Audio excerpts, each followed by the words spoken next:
persalinan segera ya setelah plasenta dilahirkan ya, baru dihitung sampai 42 hari atau 6 minggu ya.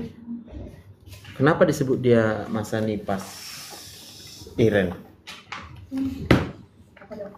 Kenapa dia harus disebut sebagai masa nifas? Apa pentingnya kita membedakan masa ini gitu? Kenapa harus disebut masa nifas? Recovery, apa yang perlu direcovery rupanya pada ibu yang baru melahirkan ini? Apa ya? Kayak alat vitalnya dokter. Alat vital? Iya. Kenapa alat vital? Baru melahirkan. Baru melahirkan. Jadi untuk recovery-nya itu karena kemarin sudah melahirkan atau apa, jadi biar kembali ke normal gitu. Makanya harus tahu kita apa rupanya organ mana yang paling terpengaruh, yang dianggap sedang lemah ya kan? Iya. Apa itu yang lemah itu? Bagian Yang udah capek. bagian Uterus, itulah dulu pertama. Uterus. Baru apa lagi? Jalan lahir ya kan? Iya. Jalan lahir apa aja tahu kau? Kau Elka. Jalan lahir. Jalan lahir pertama dari serviksnya dokter. Serviksnya ya kan? Keluar dari serviksnya, Oh, terus oh. dari vagina, terus Vagina, baru labium. di labiumnya. Biasa kalau labium sih nggak banyak terapa lah ya, nggak banyak kena Prepusium ya, Mas. prepusium. Ada prepusium perempuan. Perineum. Aduh. Kau ganti perineum. Prepusium. Oh pun terkejut batin. Oke. Dari neum, Dok. Terus si Friska. Jadi kira-kira apa dampaknya rupanya dalam masa setelah melahirkan 40 hari? Apalah rupanya yang dialami sama si ibu yang baru melahirkan ini? Ini ada aku baca di sini involusi uterus ya kan? Iya. Apa itu involusi, Friska? Mana si Friska? Apa itu involusi uterus? Mengecil kembali. Menunggu supaya uterusnya kembali mengecil. Kayak mana caranya supaya uterus kembali mengecil?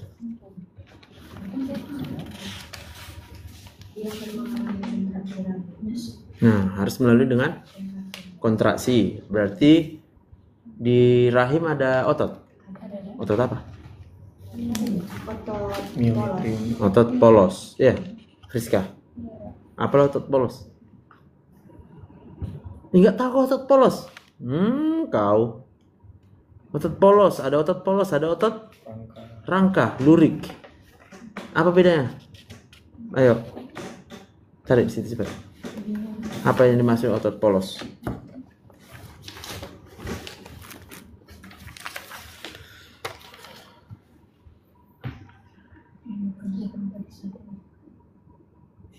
Apa katanya? Tanpa bisa dibawa perintah. Ya, berarti sistem saraf apa itu? Yang memperserapi otot polos.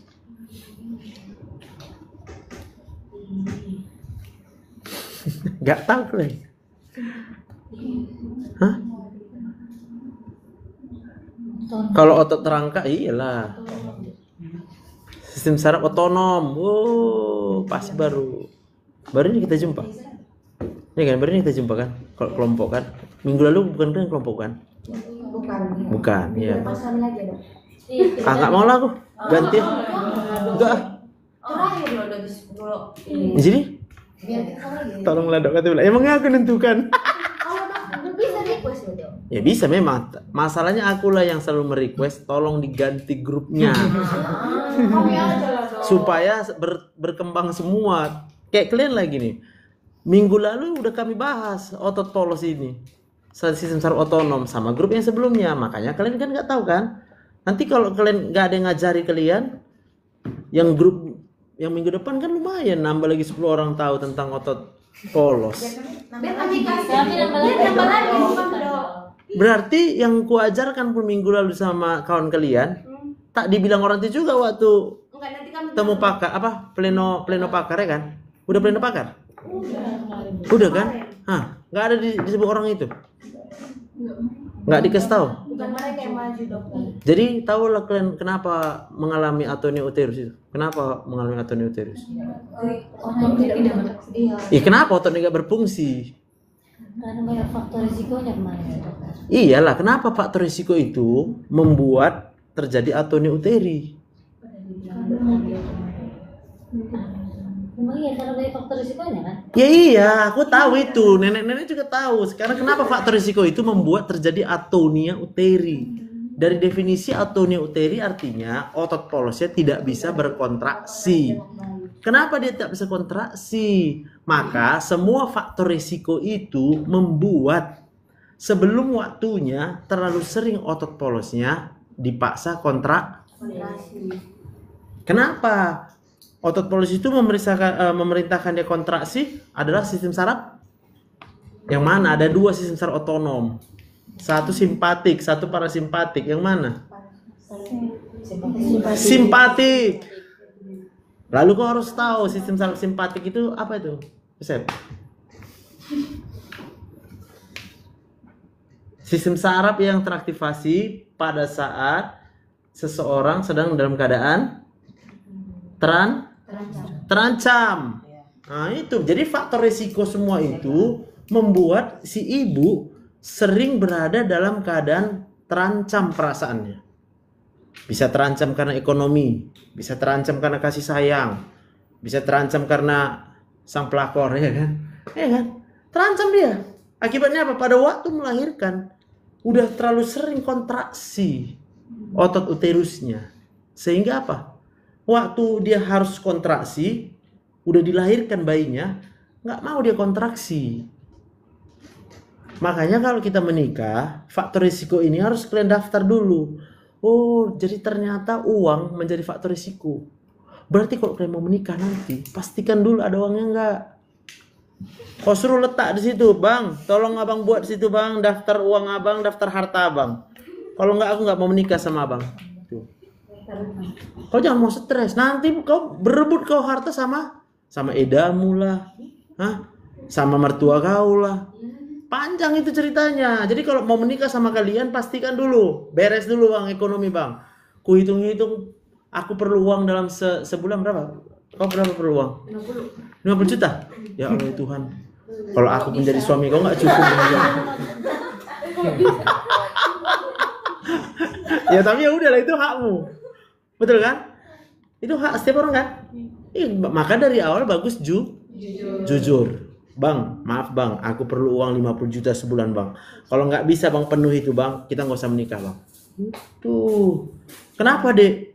Karena bang ini masalah hidup dan mati. Apa pula kau mati karena nggak ada uang? Iya bang, nggak ada uang bisa menyebabkan atonia uteri. Kalau atonia uteri bang, yang bisa kami lakukan cuma KBE dan KBI. Tahu KBI? Apalah? Baru minggu lalu kau lupa. Kompresi bimanual eksterna. Gagal KBE, lakukan KBI. Kompresi bimanual interna. Gagal KBI-nya, kau lakukan penekanan aorta abdominalis. Gagal juga aorta abdominalis, kau kasih tampon. Semua gagal, mati. Jadi kau mau aku mati bang? Gitu bilangnya. Enggak apa-apa lah, karena kau minta di awal. Jangan kau minta setelah udah menikah. Dia bingung. Kau bilang pula janjinya kan, bang. Kau bilang dulu aku segalanya untuk kau, ya kan? Kaulah segalanya, ya kan? Kaulah segalanya untukku. Senang kau bilang gitu? Kenapa? Wih, cocok kau lah dulu. Kenapa kau gak senang kalau bilang laki-laki kaulah segalanya? Bullshit dokter. Kenapa bullshit? Dia nanti bilangnya nggak sama satu cewek pula. Oh, itu berarti kau nggak pakai logika mikirnya. Pikirkan pakai logika. Pikirkan secara logika. Kenapa kau harusnya tidak mau dengan laki-laki yang berkata bahwa kaulah segala-galanya untuk dia? Pikirkan secara logika. Berarti udah nanti kita bicarakan itu. Berarti secara logika dia nggak punya apa-apa. Udah, dia cuma punya kau. Jadi kalau kau minta nanti uang ya, kan udah aku bilang kemarin aku nggak punya apa-apa, aku cuma punya kau. Baru kau bilang makanlah itu cinta. Iya, nggak bisa bang makan cinta bang, bilang. Jual ginjal. Itu kalau cocok ginjalnya. Ya kan? Orang jual ginjal pun kan seumur hidup juga nanti dia harus minum obat sama si yang menerima ginjal itu. Belum tentu juga yang mendonor ginjal bisa sehat terus. Akhirnya dia pun harus berobat juga. Sama aja. Udah. Atomnya UT, sistem saraf otot, simpa, otot UT, sambungkan di otak kalian itu. Jadi lewat dari blog ini kalian tuh paham, ya, bisa ngerti apa yang mau kalian ambil. Pilihan-pilihan dalam hidup ini itu bebas. Kau mau jadi apa, mau sama siapa, itu pilihan kalian semua itu loh. Kalian harusnya, kalian punya pilihan bebas. Tetapi dari setiap pilihan yang kita ambil pasti ada konsekuensi. Maka pikirkan dulu apa yang mau kalian pilih. Kalau kalian pilih yang baik, konsekuensinya pasti baik. Kalau kalian pilih yang kurang baik, konsekuensinya pasti kurang baik. Pikirkan dulu. Jadi hidup ini sebenarnya menentukan itu adalah kita. Pilihan apa yang kau tetapkan. Makanya kalau yang paling murah, yang gak ada keluar duit, yang gak mahal, ya Tuhanlah pilih. Karena Tuhan yang memberikan itu semua sama kalian. Tapi aku pun gak bisa nyuruh-nyuruh kalian milih Tuhan. Ngapain aku suruh-suruh ya kan? Pilih aja. Apa yang mau kalian pilih. Tapi sebelum membuat pilihan, pikirkan konsekuensi. Apa nanti akibatnya? Gitu. Cocok? Kau rasa? Jadi kaulah segalanya enggak kan? Sama mulai itu bang, bilang ya. Maaf ya bang. Dah. Terus apa lagi? Involusi uterus tadi ya. Jadi uterusnya hanya bisa kembali ke normal. Berarti kalau mau uterusnya bisa balik normal ya kan, maka harus kita kasih dia istirahat, ya, istirahat secara mental. Ibu hamil itu, ibu yang sudah melahirkan itu mentalnya harus dikasih istirahat. Ya, jadi kalau suaminya harus dikasih paham. Maka siapa yang mau ngasih paham suami? Kalau bukan istri ya kan. Jadi kalian nanti waktu pacaran langsung kalian ceritakan ini, bang, yang namanya menikah itu kan bang, nanti ada masa nifas bang. Setelah aku selamat dari maut ketika melahirkan anak kita, gitu kan? Maka setelah itu pun uterusku masih lemah bang. Jadi tolong kau buat aku bahagia bang. Supaya apa? Supaya sehat-sehat aku bang. Apa abang nggak mau aku sehat-sehat aja? Kayak jangan asal-asal nerima pasangan. Ya kalau memang kau rasa uang bisa menjamin, selamatkan uangnya ya kan. Udah ditunjukkan di rekeningnya kan, langsung kau ubah namanya jadi atas nama kau. Lebih bagus kau bilang matre. Iya, betul. Sebelum menikah. Ingat ya, sebelum menikah kau harus bilang matre. Tapi kalau kau udah merasa kan hidup ini pilihan ya, maka pilihan lain itu adalah ya udah. Kalau abang rasa abang punya Tuhan, segala-galanya Tuhan, kau mau? Kalau misalnya dia bilang aku tujuan utamaku Tuhan, kau mau sama dia? Ada uangnya. Hah? Harus ada uangnya? Berarti kau belum tahu. Kalau orang yang ngejar Tuhan, pasti ada uangnya. Kalau orang kejar uang, belum tentu dapat. Kalaupun dia dapat uang, mungkin caranya akan dihalalkan segala cara. Tapi kalau orang kejar Tuhan, sama seperti kau masih hidup, Tuhan kasih kita hidup, nggak pernah nanya apapun. Tapi kalau kita kejar Tuhan, apapun yang kita butuhkan, pasti Tuhan yang sediakan. Gitu. Jadi kalau laki-laki bilang, ya udahlah dek, adik aja lah menentukan. Kalau abang apalah, abang cuma percaya sama Tuhan aja dek. Wah, ya kan. Baru kalau kau mau menguji, ya kan tunggu dulu, jangan kau bilang bullshit lah. Kau mau menguji, kau lakukan yang kau bilang kemarin. Jadi kapan check in bang? Nah, ya kan. Kalau dibuatnya oke, katanya kan, kau panggil pendeta. Sebelum kita masuk ke ruangan itu bang, diberkati dulu kita pulang, gitu ya. Paham ya? Jadi semua pasti bisa kita pastikan ya. Oke, anamnesisnya, lalu involusi uterus mendeteksi komplikasi seperti perdarahan postpartum. Udahlah ya, kalau udah perdarahan postpartum, kira-kira yang terjadi pada ibu nifas apa itu? Perdarahan postpartumnya. Biasanya yang berdarah nggak mungkin lagi uterusnya, karena pasti uterusnya sudah mulai ketat. Walaupun mungkin belum terlalu ketat, sering kita minta sama ibu hamilnya pakai apa namanya itu? Gurita ya, atau nama normalnya apa itu? Korset ya, korset. Tujuannya adalah untuk menjepit, membantu menjepit uterusnya ya, supaya jangan, karena kalau dibiarkan dia nanti nggak dibantu melar dia ya, jadi besar kali perutnya, perut si ibunya ya. Coba rasa. Kenapa kau sedih? Dari mana kau tahu? Terus infeksi nifas. Kenapa gampang infeksi dia? Si Grace. Nah, kau udah ya? Gina. Mana si Gina? Nah. Mungkin karena yang ini bekas persalinan ya, jadi terjadi laserasi namanya, laserasi atau gesekan ketika bayi itu dilahirkan. Maka kau harus tahu dari mana sumber infeksinya kalau pada ibu nifas ini. Perawatan di rumah. Perawatan? Selama di rumah sakit mungkin kurang bagus gitu rumah sakitnya. Kebersihan. Kebersihan. Diri. Kayak alat-alat di rumah sakit kan belum tentu steril. Alat-alat di rumah sakit belum tentu steril. Boleh kau bilang gitu? Enggak perawatan jahitannya. Perawatan di rumahnya. Ya. Kayak mana cara merawat luka di rumah? Kan nggak mungkin juga dipakainya air comber. Pasti kita ajari dia pakai NaCl. Ya kan? Lukanya itu kan. Kasih betadine ya kan? Atau jarang dibersihkan. Jarang dibersihkan. Ya, agar Bisa jadi. Mager dia. atau kurang kasih sayang juga. Wes. Jadi kalau dia mager apa kira-kira solusinya? Cari pembantu. Iya, dikasihkan. Cari pembantu. Iya. Kalau cari pembantu pakai duit enggak? Iya. Dari mana uangnya? Suaminya. Ya orang suami nggak punya duit. Jadi Cari yang punya duit. cari yang punya duit.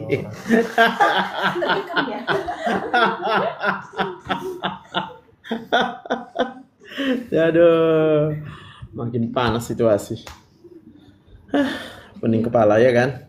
Jadi gitulah dia. Jadi sebenarnya infeksi itu kan disebabkan oleh bakteri, jamur, virus. Maka kalian harus punya pemahaman tubuh manusia sudah memiliki sistem imunitas, kekebalan tubuh. Jadi tubuh manusia itu kebal terhadap bakteri, virus dan segala macam itu. Hanya supaya dia bisa kebal, maka jangan sampai jumlah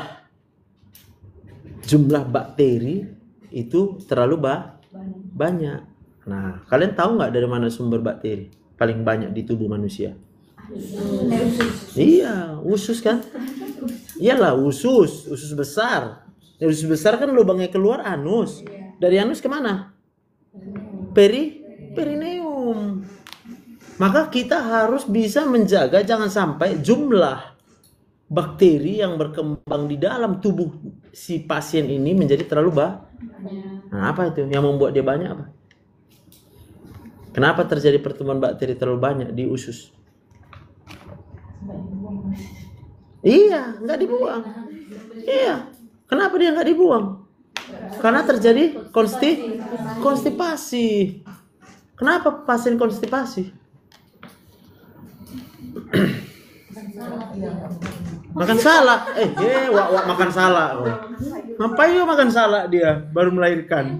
Kurang makan serat. Boleh. Kenapa dia nggak mau makan serat? Nggak suka makan sayur. Kenapa orang nggak suka makan sayur? Kenapa dia nggak suka pahit? Karena nggak ada rasa. Karena dia rasa hidupnya sudah cukup Pengalaman. Jadi orang nggak suka makan sayur sederhana jawabnya. Udah terlalu sering dia merasakan yang nggak enak. Masuk pula lagi sayur yang nggak sorry katanya. Jadi dokter kalau anak-anak yang nggak suka makan sayur, Jangan kau tanya sama aku, kau tanya sama Mamanya. mamanya. Nanti mama yang nggak enak makan. Berarti mamanya stres. Ya stres sama mamanya. Nah, iya. Anak memperoleh kebahagiaan dari mana? Berarti kalau anak nggak bahagia karena iya orang tua. Udah. Puji Tuhan, ya kan? Makanya kalau ada anak yang orang tuanya baik, lalu dia bahagia masa kecil, pasti dia akan berharap nanti setelah menikah juga akan bahagia. Maka kalau dia tahu dia berharap bahagia, dia harus tahu sumber kebahagiaan itu adalah pasangan.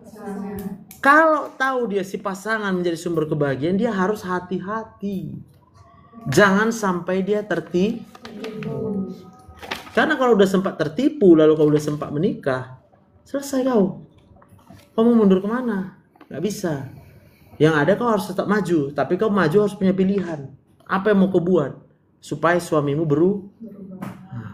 bisa apa mengubah suami? Gak bisa. Jadi selama suami kau udah kayak gitu terus. Didoakan, iya kan? Berarti yang bisa mengubah siapa? Tuhan. Maka kayak mana cara Tuhan mengubahnya? Tahu kau? Dibuat menyesal. Astaga. Ada kayak gitu. Jadi gini ceritanya. Awalnya suaminya suka selingkuh karena banyak duit. Berdoa istrinya katanya. Tuhan, kayak gini suamiku Tuhan, buatlah dia jangan selingkuh lagi. Betul. Kena kanker hati suaminya. Udah kena kanker hati suaminya, sakit lah kan, tergeletak kan. Aku tanya dulu, bisa dia selingkuh? Terjawab nggak doanya? Tapi ketika dia udah harus tergeletak sakit, siapa yang repot? istrinya. Udah gitu nangis lagi istrinya. Kok kayak gini? Kok jadi capek aku merawat suamiku katanya. Loh, siapa suruh berdoa supaya suaminya dibuat tidak bisa selingkuh? Ya Tuhan jawab cepat lah. Udah jadi kanker hati kan. Jadi kayak gitu doanya apa dokter? Bagus pertanyaan kau. Maka kau harus bisa berpikir dengan logika. Pikirkan dengan logika. Dari mana kau bisa tahu cara Tuhan dan kehendak Tuhan untuk kau? Baca Alkitab. Iya, pakai logika dia. Iya. Jadi kalau kau baca di Alkitab ada ditulis kalau suamimu jahat di 1 Petrus 3 ayat 1 sampai 2. Hai istri-istri, tunduklah kepada suamimu supaya jika ada suamimu yang tidak taat kepada firman Tuhan, bukan dengan perkataanmu, tapi karena melihat kelakuanmu, maka suami akan dimenangkan. Itu pilihan. Kalau nanti dibilangin, nggak mau aku, ya udah nggak apa-apa. Ini kan cuma cara Tuhan, masih banyak cara lain. Bilang, kau lakukan aja cara lain. Misalnya aku udah berdoa, oke, siap-siap kau. Dibuat Tuhan nanti suami kau stroke, dia nggak bisa lagi selingkuh, tapi kau jadi boleh bercerai, ya boleh aja, asal kau jangan menikah lagi. Kau berzina. Tapi itu pun pilihan. Ingat, seseorang dibilang berzina karena di hadapan Tuhan. Kalau di hadapan manusia mana ada berzina kita? Karena kita manusia suka sama suka kok katanya kan. Ini kan suka sama suka katanya. Ya udah kalau kalian suka sama suka. Tapi kalau di hadapan Tuhan ini zina. Kau mau pilih yang mana? Bebas. Gak usah kau telan kali liur itu boy. Terenyuh kali kau. Pikirkanlah dengan logi. Hidup ini penuh dengan pilih. Maka kenapa tadi bakteri banyak di usus besarnya? Konstipasi. Kenapa seseorang mengalami konstipasi? Karena nggak makan sayur. Kenapa orang nggak makan sayur? Karena hidupnya pahit. Yes. Lalu apa efeknya kalau hidupnya pahit? Secara medis. Ayo. Iyalah stres. Apa efek stres terhadap usus besar? Kau harus mikir. Yang membuat usus besarmu itu bisa mendorong sisa makanan, namanya gerakan apa? Peristal. Usus besar bisa berperistaltik karena ada otot. Ayo pikirkan dengan logika. Otot apa, Karisma? Polos. Kalau tadi otot polosnya uterus di bawah kendali sistem saraf simpatik, maka kalau otot polosnya di usus besar di bawah kendali parasimpatik. Kalau tadi sistem saraf simpatik adalah teraktivasi dalam keadaan stres, maka setiap simpatik teraktivasi, parasimpatiknya menjadi terhambat. Maka orang stres, parasimpatiknya menjadi terhambat. Sehingga peristaltiknya menjadi terhambat. Terjadilah konstipasi, akhirnya bakterinya terlalu banyak berkembang di dalam usus besar. Bakterinya itu lama-lama mendekati anus lalu menuju perineum. Dari perineum masuklah dia ke jalan lahir. Terjadilah infeksi nifas. Ini berat. Berat gitu. Jadi nggak main-main. Makanya kalau kita itu sebagai dokter harus bisa jadi dokter yang pertama kali ya, kita itu harus jadi dokter yang baik. Kamu harus jadi dokter yang baik, dokter yang happy. Supaya kalau orang lihat kamu baik, itu akan masuk ke otaknya. Oke? Sistem saraf otonom itu sangat berhubungan dengan korteks cerebri karena ada thalamocortical pathway. Kalau dilihatnya kau baik, di memorinya di otaknya, di korteksnya kau baik. Karena sudah termemori kau baik, maka akan kirim sinyal ke talamus. Talamusnya akan aktif, dinyatakannya kau baik. Maka akan bergerak parasimpatiknya. Pasiennya akan merasa tenang. Karena parasimpatik itu adalah sistem saraf otonom yang teraktivasi dalam keadaan rest. Rest and digest, ya kan? Kalau dia simpatik, fight or flight. Maka kalau ada pasien mau melawan dia sama kau, nggak akan sembuh dia. Pasien yang mau melawan dokternya tidak akan mungkin sembuh. Tapi nggak bisa kau paksa Kau hanya bisa memberikan versi dirimu yang terbaik. Terserah pasien. Kalau mau percaya dia sama kita, dia sembuh. Kalau dia nggak bisa percaya sama kau udah berusaha baik, ya sudah kau minta maaf. Ini obatnya, bilang. Ini yang bisa saya buat. Cocok ya? Oke, maka dari situ semakin banyak lagi bukti-bukti kalau pasien itu harus kita tahu juga kondisi mentalnya di ibu masa nifas. Maka kita harus pelajari anamnesisnya. Berbicara kalian sama pasien itu. Tapi anamnesis itu, ingat ya, bukan hanya sekedar mau tahu. Bukan hanya sekedar pengen tahu apa gejala pasien lalu kita tegakkan diagnosa. Enggak. Anamnesis itu adalah komunikasi. Kamu mengkomunikasikan dirimu sama pasien. Kamu hantarkan dirimu sama pasien. Kalau kamu hantarkan dirimu baik, pasienmu akan sembuh. Tapi kalau kau kecewa dengan hidup ini, pasienmu pasti akan stres juga. Ya. Oke, terus. Perdarahan postpartum muda, infeksi nifas atau gangguan laktasi. Yes, masuk kita laktasi. Nah, siapa nih sekarang? Egina, Joseph. Oh, Joseph, kok Joseph? Laktasi. Egina udah kan tadi kan? Laktasi, Joseph. Apalah kira-kira masalah di laktasi? Oh, apa kita ya?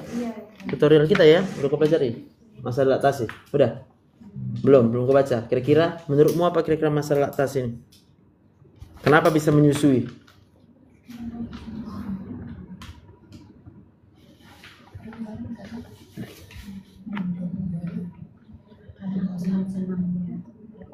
Karena ada payuda. Itu yang kau jawab. Ada payudara. Kau pun laktasi ini rupanya nggak ada payudaranya. Apa yang mau dilaktasi?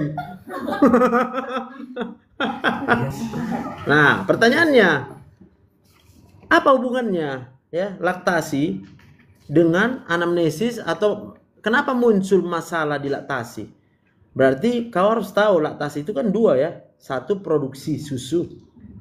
Maka pertanyaan bagaimana caranya sel-sel di payudara bisa memproduksi susu? Tahu gak? Nah, coba cari situ. Cara sel-sel di payudara memproduksi susu.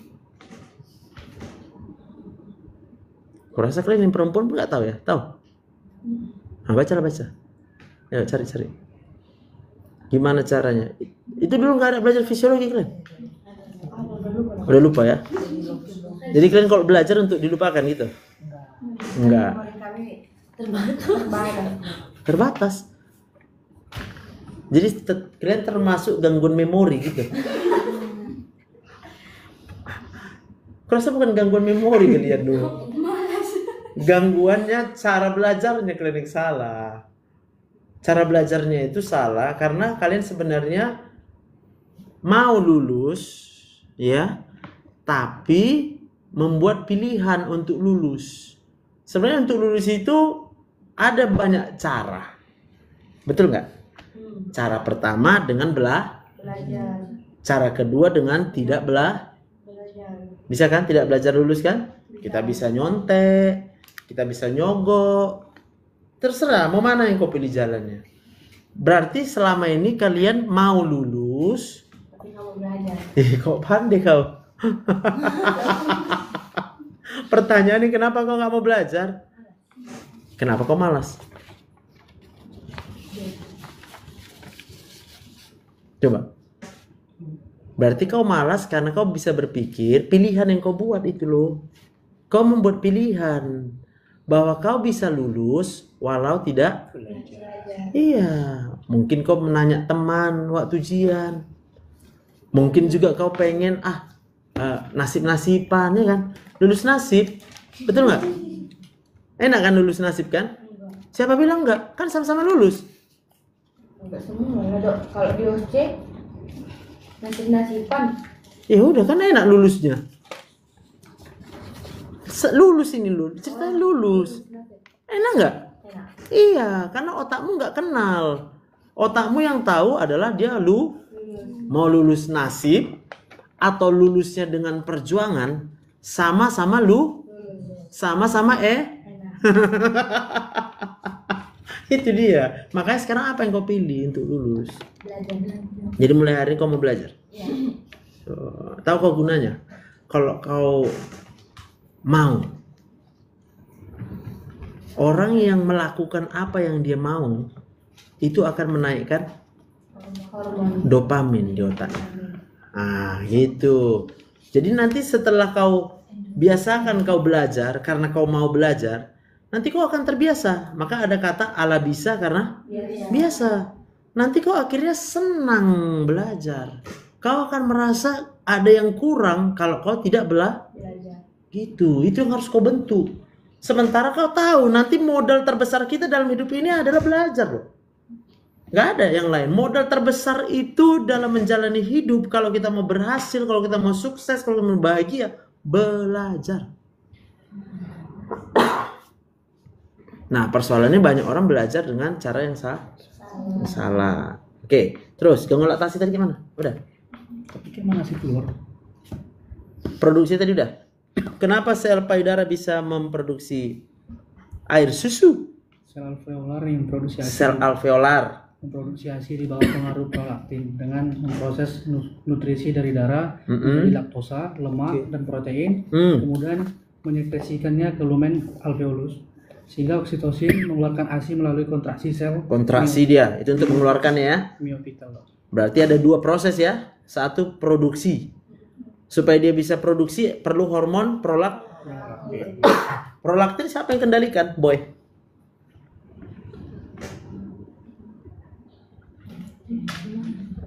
Ayo, hipofisis? Anterior. Hah? Atau langsung hipotalamus yang mana? Prolaktin.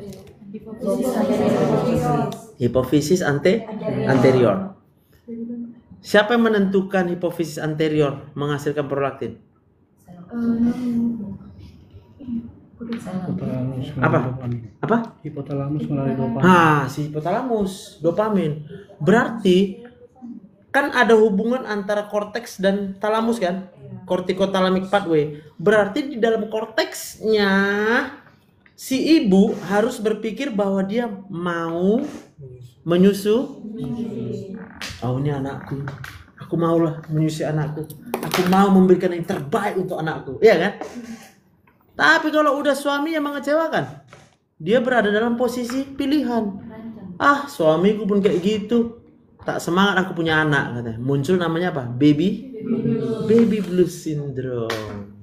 Karena di dalam pikirannya yang ada cuma kekecewaan dan kekecewaan. Maka ketika pasiennya berobat sama kau, dokter salah satu kemampuannya adalah mampu memiliki skill untuk empati. Tahu empati ya? Kita bisa memahami perasaannya. Lagi galau, kita tahu dia lagi galau. Tapi bukan untuk kita provokasi, tapi untuk kita mengerti. Kita kasih dia kata-kata atau sikap kita yang membuat dia merasa nyaman dengan kita. Saya paham, mungkin banyak yang ibu pikirkan. Tapi bu, coba pikirkan. Pikirkan dengan logika. Gitu kan. Ibu sebenarnya mau nggak punya anak? Gitu. Supaya otaknya balik lagi. Bu, sebenarnya kau mau nggak punya anak, bu? Kalau enggak katanya, baru kau putar lagi kepalamu. Kayak mana caranya gitu loh? Apa bisa kita buat sama pasien kita, ibu nipas? Ternyata dia nggak mau punya Karena dia menilai ekonominya belum saya. Iya. Jadi bisa aja anak itu tidak direncanakan. Anak itu kebobolan. Belum lagi anak yang lahir di luar nih. Wah. Itu nggak akan bisa menyusui dia. Kenapa? Karena memang dia nggak mau menyusui. Sehingga prolaktinnya nggak diproduksi dari hipofise. Dopaminnya nggak muncul dari talamusnya. Otomatis prolaktinnya nggak keluar. Ya. Tapi kalau ada yang punya anak ya, kasus kita itulah susunya ada kan, berarti dia antara mau dan tidak mau. Satu sisi dia terpaksa punya anak, tahu pula dia kalau namanya anak paling bagus pakai ASI, atau kalau namanya punya anak paling hemat pakai Tapi di satu sisi dia juga menolak, kok kayak gini hidup ini, sehingga dopaminnya rendah. Maka untuk oksitosinnya, untuk menyemprotkan, membuat yang diproduksi itu bisa jalan susunya menjadi terhambat. Produksinya lancar, tapi nggak bisa dikeluarkan. Kalaupun dia dikeluarkan, satu kali bayinya mau menghisap, karena kita tahu itu refleks hisapan kan. Rupanya susunya nggak enak.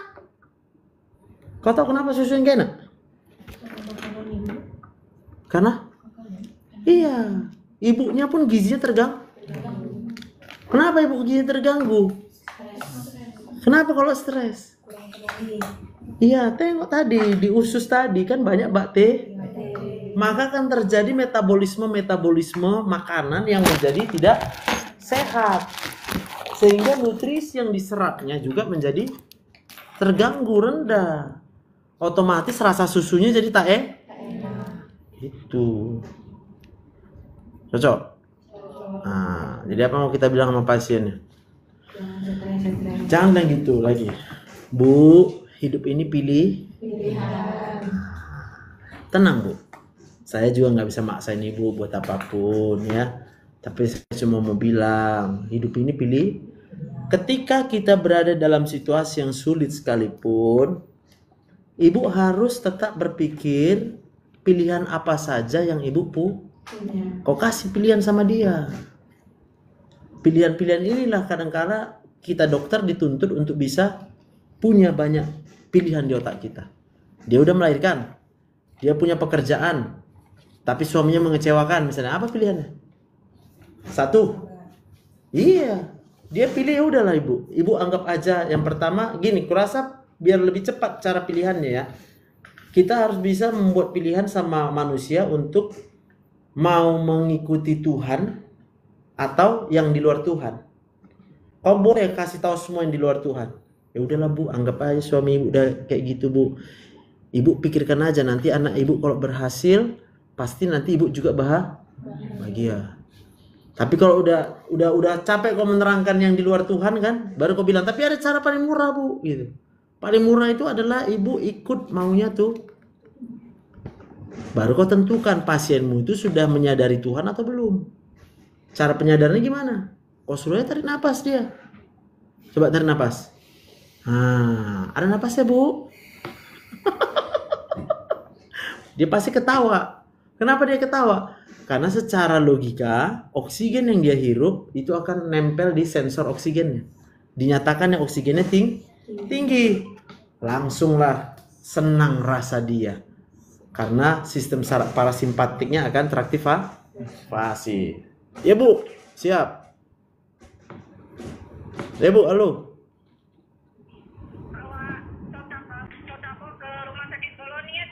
Oke.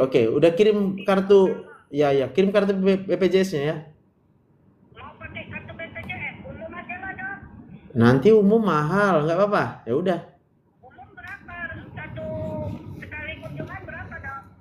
Ya biasanya hanya 1 malam, nanti mau ke 1,5 juta biayanya. Ngapain? Oh, ini loh dok. Hah? Soalnya kan, kita pun memang biaya pun kurang mampu. Cumanya takut nanti BPJS ya diopenin pula. Soalnya kan memang bapak saudara itu jalan nggak bisa, makan pun nggak bisa. Jadi pesennya pun memang diumumkan aja gitu. Tapi nanti dokter diskon. Nah itulah kalau aku disuruh diskon jadi stres lah aku. Janganlah aku disuruh diskon. Udah, aku kira-kira aku kan jadi pinjam. Ah. Masuk tabur lagi. Ah. Kira malam langsung Ya udah. ya. Oke.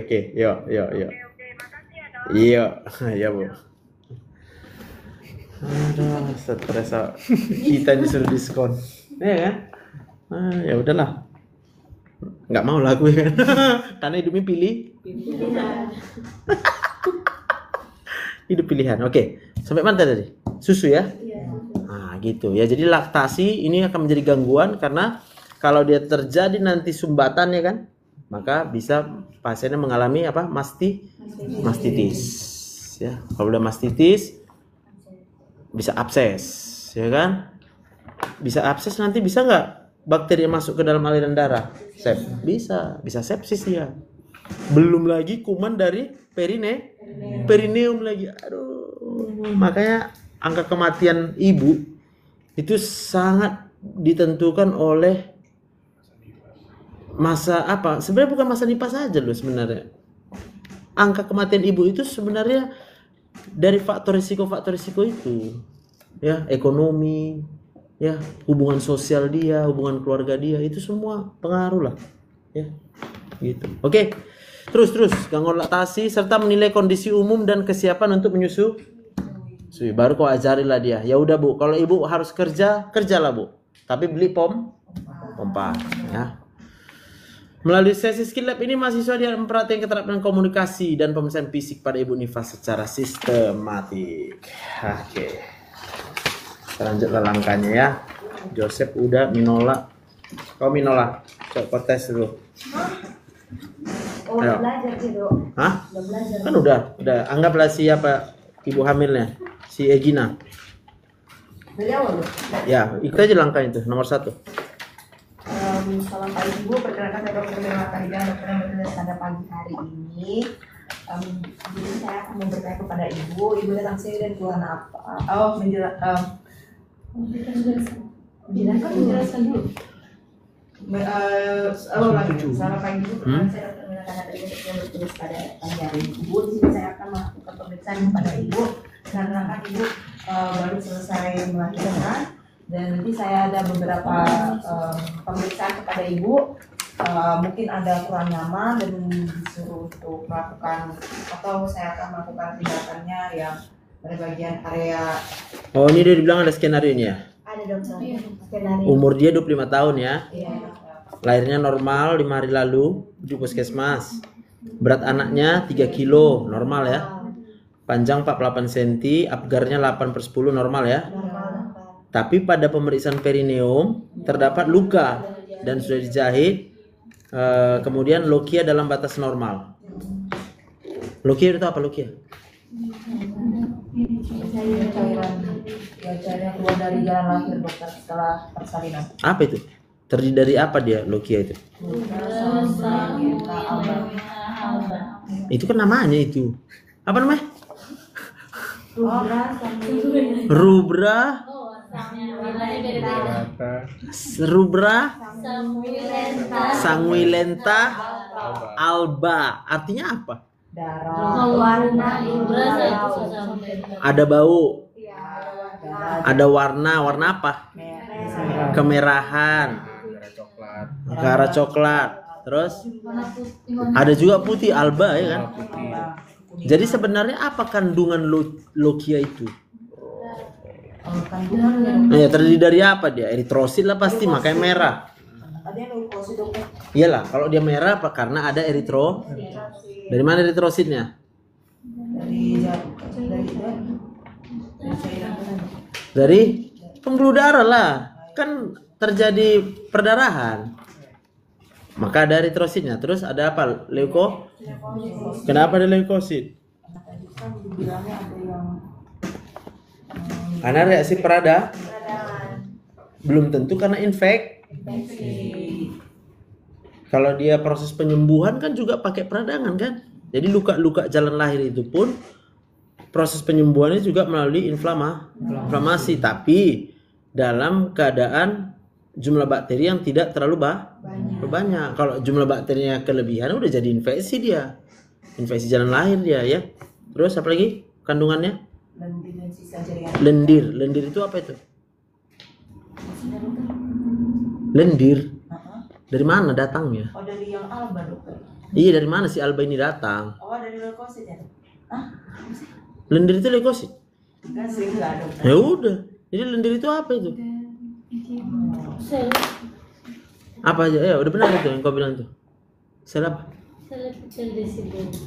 Epitel. Epitel yang dia menghasilkan mukus. Oh, ale. Mukus itu apa gunanya mukus? Ya, untuk ya, Pelitin. Biar licin keluar bayinya. Oh, ale. Maksud salah loh ya. Kok tak, aduh. Jadi mahasiswa memang pilihan. Awak langsung itu aja sekarang. Ya kan? Bebas. Tapi janganlah sampai kalian membuat suatu pilihan karena takut salah. Pasti jadi salah kalian. Benar nggak? Coba kau baca di situ Ayub 3 ayat 25. Ayub 3 ayat 25. 3 ayat 25. karena yang kutakutkan ialah yang menimpa Itulah yang menimpa aku dan yang kucemaskan. Itulah yang mendatangiku. Jadi kalau kita buat pilihan karena takut salah, pasti salah. Itu. Jadi kalau kau bilang itu, siapa yang bilang? Jelas bukan aku, itu yang bilang Tuhan. Itu harus bisa kalian pahami. Maka jangan, kalau karena takut, kita atasi dulu takutmu. Kau harus berpikir lagi dengan logikamu. Kenapa kau karena ya kalau kita benar, ya berani karena benar, takut karena berarti kau memang sah. Itu berarti pilihan yang kau buat udah pasti sah. Contoh, kenapa kau kerja? Karena takut miskin, karena takut nggak punya uang. Pasti mencuri lah kau nanti, gue bilang. Karena kau takut nggak punya uang. Gitu loh. Tapi kalau kita, kenapa kau kerja? Karena Tuhan yang membuat aku bisa bekerja. Itulah. Maka kalau kau sadar itu karena Tuhan, tujuan utamamu adalah untuk Tuhan. Baru Tuhan yang kasih kau rezeki. Itu harus penyadaran penuh tuh setiap saat. Oke, jangan takut ya. Nah, terus. Jadi berarti ini dianggap masih normal lah ya si pasien kita ini. Oke, lanjutkan. Apa yang mau kau periksa dari pasien kita tadi? Payudara dan puting susunya dokter. Yang pertama kau periksa payudara dan puting susu. Apa yang mau dilihat? Bentuknya, ukurannya, apakah ada benjolan atau tidak, simetris atau tidak, warnanya, baru lihat bendungannya, apakah dia ada iritasi atau tidak, kering, pecah-pecah atau tidak, merah, bengkak, peradangan, gumpalan, kalau dia abses, dia Berarti udah paham kau? Paham kau? pemeriksanya di Iya, aku tahu, aku paham. Oh, iya. Bendungan. Kenapa tadi tidak terbendung? Bendungan karena aliran tidak lancar. Kenapa aliran tadi siapa yang menentukan? Sistem saraf? Iyalah, talamus lah. Udah benar kan? Talamus ya kan? Supaya dia bisa berkontraksi tadi hormon apa? Oksitosin. Oh, menghasilkan susu baru prolaktin. Ini pelajaran kalian loh. Aku penyakit dalam loh. Sebenarnya nggak harus kuasai nih. Tapi demi kalian aku pelajari. Karena hidup ini pilih. Kalau lebih pikir kan El, bukannya ada pasien datang sama aku nanti ibu nipas. Pasien itu sama dokter objinnya. Tapi demi kalian, iya kan? Gitu. Udah. Baru tadi kau ingat, yang menentukan prolaktin dan oksitosin adalah talamus, yaitu Maka kau harus ingat, dopamin itu diproduksi ketika seseorang menjalani atau melakukan yang dia mau. Mau dulu. Kalau udah mau, nanti bisa jadi senang kalau diulang-ulang. Mau dulu. Kau mau nggak bertobat? Udah, bertobatlah pelan-pelan. Kalau besok kau masih jatuh, bertobat lagi. Besok kau masih jatuh lagi, bertobat lagi, gitu loh. Tapi kalau kau udah nggak mau bertobat, ya kau pasti akan terus dalam Udah gitu pilihannya. Oke? Terus, jadi kalau kau tengok dia ada bendungan, dalam bayanganmu apa? Belum lah. Berarti nggak bahagia. Kayak nanya. Udah talamus yang kita bicarakan. Oh, jadi ibu nggak bahagia. Makanya kau harus senyum-senyum sama pasiennya. Jadi gini Bu. Iya, jadi biar ibu lancar, ibu harus semangat. Kau motivasi pasiennya. Kan ibu yang mau kan, punya anak kan. Nanti kalau kau bertanya dengan cara yang legal artis seperti itu, dia pun nggak bisa bohong. Sebenarnya kan Dok, nah baru dibilangnya sebenarnya kan Dok. Udah, baru kau siapkanlah pula strategimu. Nanti kau kasih dia cerita 1 jam, bayarannya cuma 100.000, kau pun nangis nanti ya kan. Udah 1 jam dia cerita sama kau, bayarnya berapa? 100.000, kesel lah kau. Ntar ya Bu ya, saya paham Bu yang Ibu rasakan. Langsung kau cut dulu ya. Sebenarnya semua penyakit itu karena faktor stres. Nah, ibu mau cepat sembuh, ibu punya pilihan dalam hidup ini.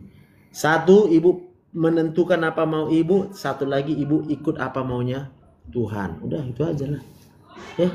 Dan ini obatnya nih Bu, kasihlah obat. Ada obatnya untuk melancarkan aliran susu ASI.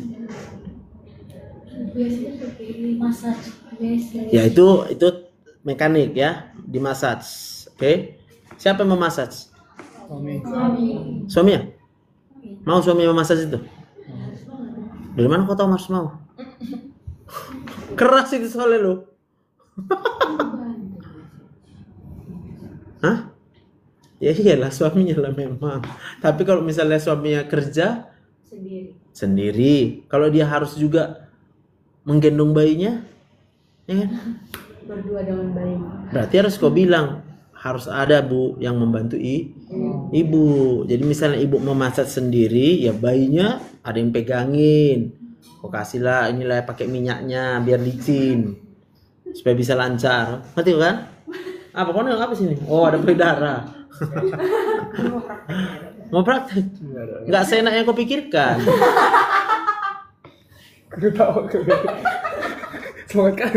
Ya memang pasti diketahui. Kami udah tahu rahasia laki-laki. Kau nggak pikir? Bukan. Nggak. Kau tahu nggak? Rahasia kau udah terbuka sebagai laki-laki. Hah? Orangnya udah tahu semua rahasia kau. Rahasia si Joseph, rahasia aku. Udah tahu semua orang ini. Laki-laki itu cuma ada libido di otaknya, tahu kau? Tahu apa itu? Kau tahu itu nggak? Nah kan? Gak mau deh ngaku kan? Kau gak mau ngaku, kau udah pasti libido di otakmu. Hah? Kalau kau tengok perempuan-perempuan ini semua pasti kau libido. Hah? Enggak, kau bilang. Gak normal dia berarti. Berarti gak normal dia. Ngerti kan? Makanya dia perlu menjaga. Dia harus sadar dulu bahwa dia bisa lihat perempuan jadi libido. Kau harus tahu. Tapi ini pilihan. Ini pilihan sama kau. Kalau kau lihat perempuan lalu kau menginginkannya, itu pilihan sama kau. Bisa kau ikutkan libidomu. Kenapa? Akan kau naikkan dopamin di otakmu. Kalau naik dopamin di otakmu, akan keluar GnRH-mu, gonadotropin releasing hormonmu. FSH dan LH akan diproduksi di otakmu. Lalu dengan cepat dia mengalir ke testis kau. Lalu testismu akan menghasilkan testosteron. Ketika testosteron diproduksi, kau mulai akan mengalami vasodilatasi pembuluh darah di penis. Apa deh?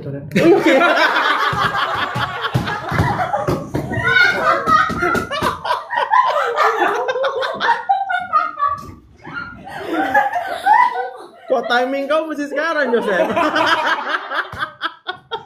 Ya kan? Timingnya kau mesti sekarang gitu. Jadi curiga lah, mau ngapain?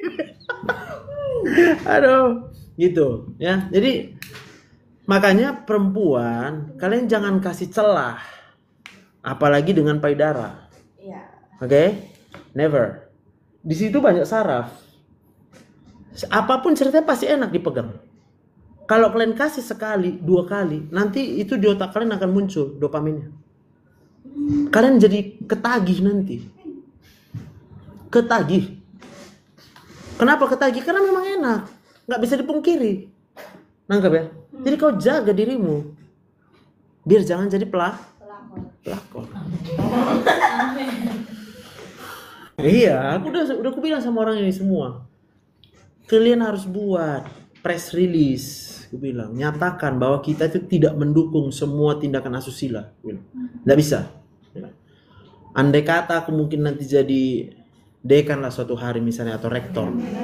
Ya, kalian kan udah aku bilang hari ini. Siapa yang ketahuan asusila nggak aku teken apanya bilang. Nggak aku teken ijazahnya aku bilang. Cari sendiri di sana. Untung bukan aku lagi rektor. Paham ya? Gitu. Jadi nanti VT-nya aku naikkan ini ya kan, biar ada datanya. Supaya berdoa lah kalian, janganlah Pak Joseph jadi rektor. Bahaya. Iya kan? Ih, kok dia? Mencerna dong. Udah sempat. Ya biar ku kasih kesempatan. Bagi yang sudah sempat melakukan, ya kan? Tolong buat surat pertobatan dulu. Biar ku teken juga. Aduh, gitu ya. Oke. Jadi sampai mana tadi? Udah bendungan ya. Hati-hati dengan payudara. Anak-anak kita juga seperti itu. Ya. Itu biasanya makanya sering terjadi pelecehan pada anak-anak. Anak-anak nggak paham. Maka kita sebagai orang tua harus ingatin anakmu nanti. Nak, jangan mau kau dipegang. Sikit pun kau jangan mau disentuh. Kulit ini sebenarnya bahaya. Iya. Kulit ini kan ada sensoriknya nih. Kalau dia sering disentuh, nanti dia bisa merasa nyaman dengan sentuhan. Biasanya karena udah sering disentuh lah, maka ada anak-anak yang akhirnya mengalami pelecehan. Oke? Jaga diri kalian. Yang pacaran tahu siapa pegang tangan kalian? Kalau mau pegang tangan tanya dulu. Kau ketawa kau. Tanya dulu mau ngapa? Mau nyebrang boleh. Sesudah kau sampai di seberang, lepaslah pula tangannya. Ini nggak sampai seberang kau pegangin terus gini. Kau tahu bahayanya itu apa? Kalau kau pegangan tangan, hah? Kan ini ada sensori kan? Pegangan tangannya enak nggak? Enak. Karena dia enak, maka kau mau.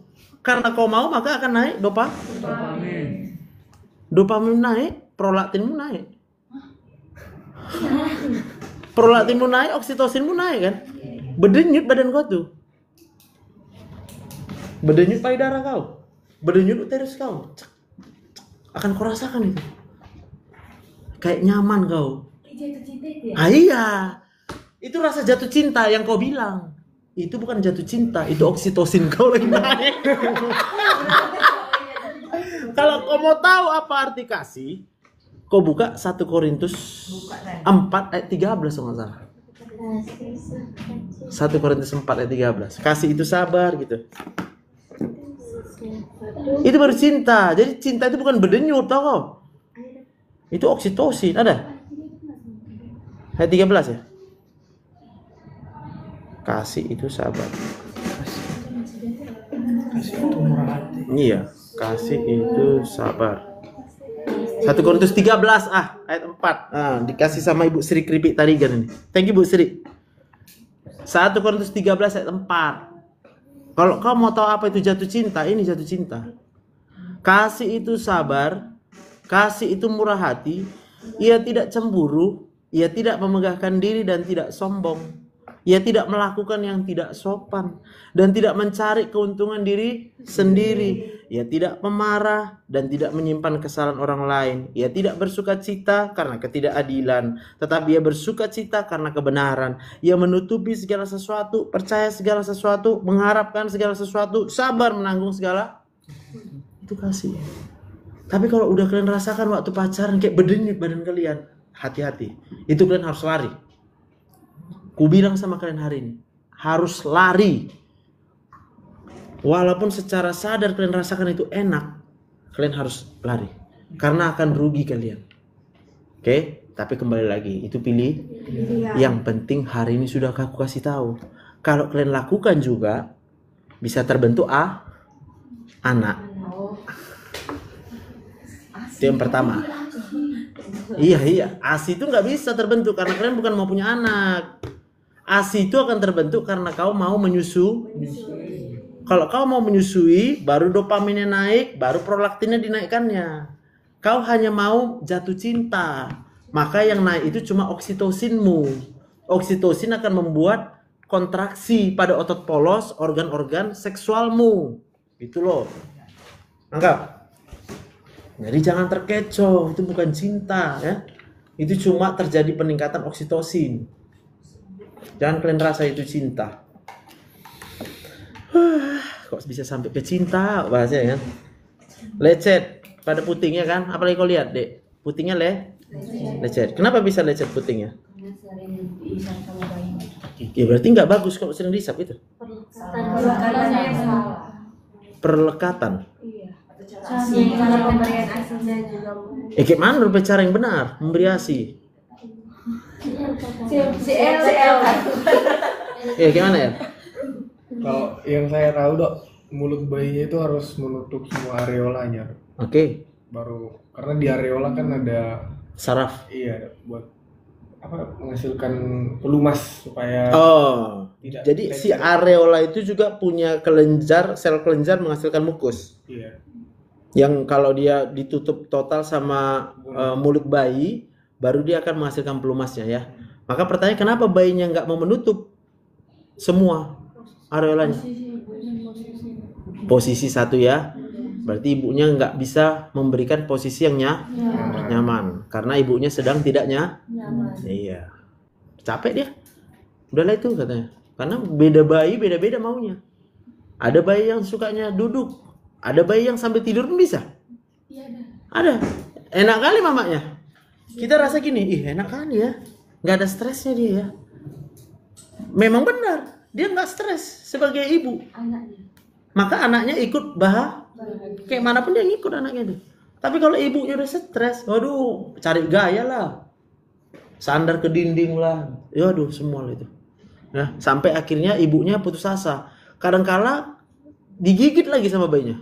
Pakai gusinya. Tek katanya, luka. Kalau dia luka, meradang. Kalau dia udah meradang, makin gak enak di lidah si bayi. Maka selalu nanti dianjurkan kalau udah sampai dia meradang luka, dia harus dipamping dulu. Dipompa. Atau ada dijual penutup puting. Iya, dari silikon. Supaya ketutup dulu karena udah kasar kali nih. Nah, dari situ kau udah harus tahu nanti, oh, ini stres nih mamanya nih. Ya, stres mamanya. Ya udah minimal kau jadi dokter yang baik lah tetap sama dia. Ya, supaya dia bisa terhibur. Terus apa lagi? Mastitis ya, peradangan baru abses ya. Oke. Terus apa yang kau ukur? Fundus uteri. Tinggi fundus uterinya. Supaya apa kau ukur itu? Kalau dia terlalu tinggi artinya apa? belum cukup involusinya, ya. Jadi dia belum kembali ke ukuran semula. Kenapa dia belum kembali ke ukuran semula? Berarti kau tahu bahwa otot polosnya lemah. Berarti dia resiko nanti ini. Hamil berikutnya nanti dia resiko bisa atonia. Berarti dia nggak ngeri kali ya. Pursuit of happiness ini ya, mengejar kebahagiaan ini ya. Lalu lihat dia apakah involusi normal atau mengalami subinvolusi. Lalu apa nilai lagi? Konsistensi uterusnya ya. Itu palpasi aja ya. Palpasi. Kayak mana disebut normal? Kenyal. Kalau kenyal. Lembek itu masih normal. Terlalu lembek dia berarti nggak ada perlawanan gitu, nggak elastis.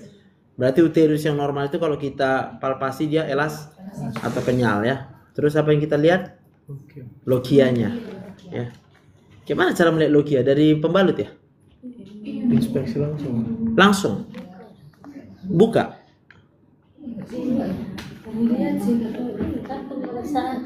Dalam ini. Atau kita tanya sama pasiennya. Dari celana dalam. Iya, dari celana dalam bisa, dari pembalutnya. Ya kan biasa memang harus pakai pembalut ya. Kenapa harus pakai pembalut ibu yang baru melahirkan? Itu tadi masih ada sisa darah, sisa leukosit, sisa apa lagi? Mukus, pelicin, pelumas. Ya. Bisa rubra, bisa sanguilenta, bisa alba. Rubra tadi apa? Merah ya? Sanguilenta kekuningan. Alba putih ya. Oke. Bau. Baunya ini kayak mana dia normal katanya? Normalnya berbau atau tak berbau? Nggak berbau ya. Oke. Lalu kita periksa apa? Perineumnya ya, bekas jahitannya. Apa ada tanda-tanda infeksi? Kemudian apakah ada nyeri? Dilihatlah warnanya, apakah ada edema, nyerinya, apakah teraba panas. Lalu kita periksa ekstremitas bawahnya, apakah mengalami Kenapa edema dia? Penumpukan cairan. Kenapa menumpuk cairannya?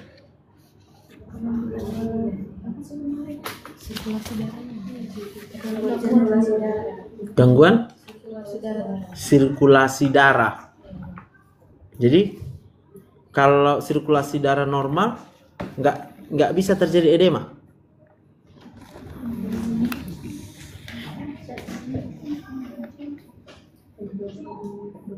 Pilihan ini. Edema itu pilihan ya. Edema itu pilihan. Nggak boleh kita bilang hanya gangguan sirkulasi. Makanya edema itu bagi dua. Satu, edema transudat. Satu lagi kalau dia edema eksudat. Transudat itu kalau dia berhubungan dengan sirkulasinya.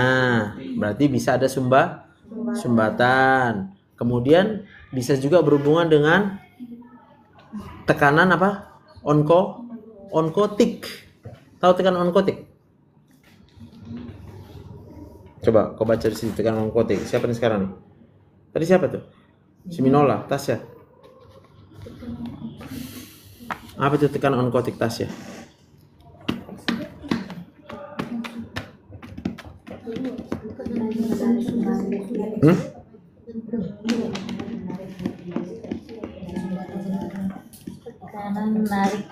Menahan cairan atau menarik air kembali ke dalam. Oleh karena siapa yang menyebabkan adanya tekanan onkotik? Apa yang menyebabkan? Albumin. Kau tahu apa albumin? Apa? Apa? Protein plasma. Dari mana asalnya? Hati yang membentuk. Dari mana dibentuknya? Dari mana? Hai Tas. Dari mana albumin kau? Tasya.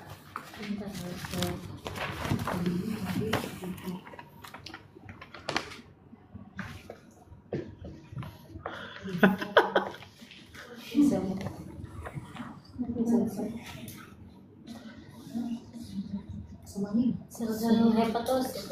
Iyalah, pabriknya sel hepatosit. Bahan bakunya yang kutanya. Asam amino. Dari mana asam amino? Dari makanan. Dari makanan lagi. Gizinya. Makanya kalau ibunya kurang nutrisi, maka dia bisa mengalami hipoalbumin. Kalau dia hipoalbumin, maka tekanan onkotiknya bisa tuh. Kalau tekanan onkotiknya turun, maka akan terjadi edema. Gitu loh bahasanya. Nah, hidup ini pilih. Nah, iya pilihan. Iya Pak, lupa kami Pak, itu pilihan. Bilang lagi.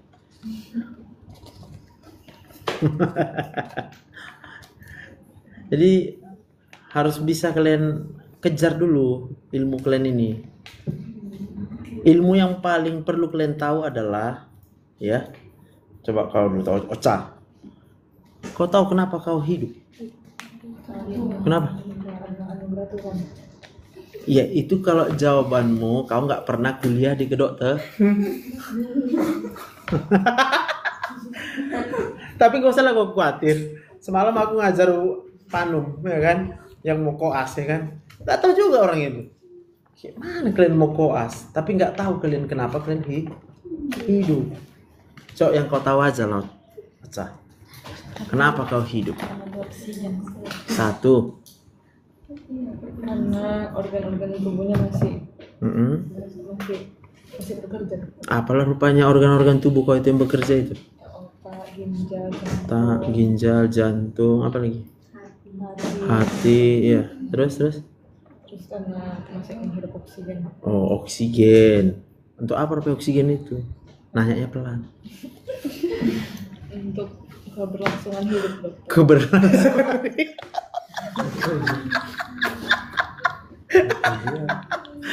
Kemana lah masuk oksigen kau itu rupanya? Paru-paru. Terus ngapain di paru-paru dia? Tukaran udara. Iya kemana dia? Udah bertukar kemana dia masuk? Jadi oksigenmu cuma di paru-paru? Kemana dia masuk? Baca. Dari paru-paru diedarkan ke seluruh tubuh. Ke seluruh tubuh. Kemana tubuhmu? Ke otak. Ke otak. Ke otak kemana? Kemana? Hanya mengalir di darahmu itu. Nggak masuk dia ke sel. Kayak mana cara biar masuk dia ke sel?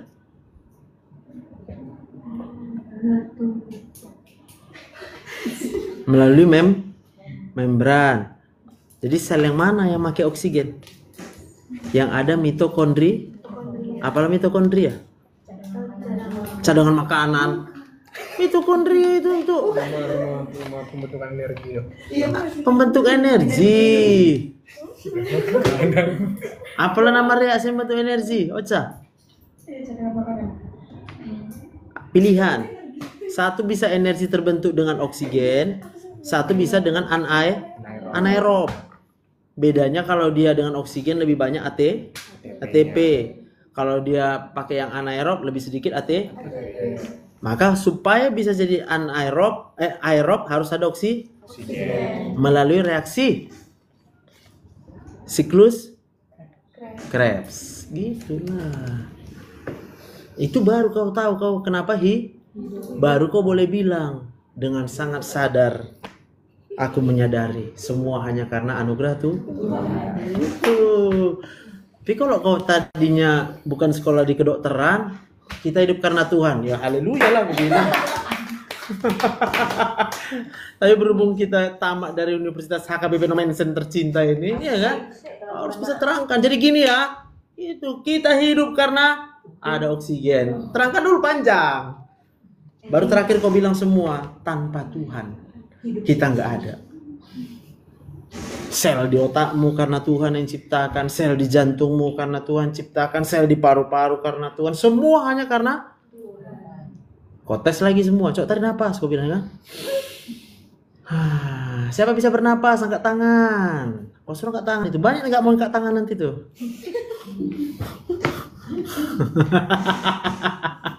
Paham ya? Kenapa dia nggak mau angkat tangan? Kira-kira malu. Kenapa malu? Karena ditanya siapa bisa bernapas angkat tangan. Oh, malu ditanya, takut ditanya.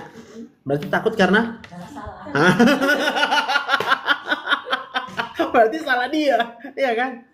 Ya kadang-kadang kita pengen juga sih membuat dia, tapi ya sudah, nggak usah kau ambil pusing. Nggak mau dia nggak usah, ya kan? Tapi kau selalu kau kasih tahu.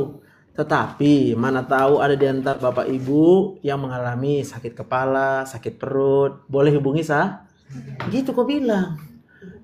Dah, jadi kau tetap dapat pasien. Kalau dia mau angkat tangan, semua karena Tuhan, dia pasti sembuh.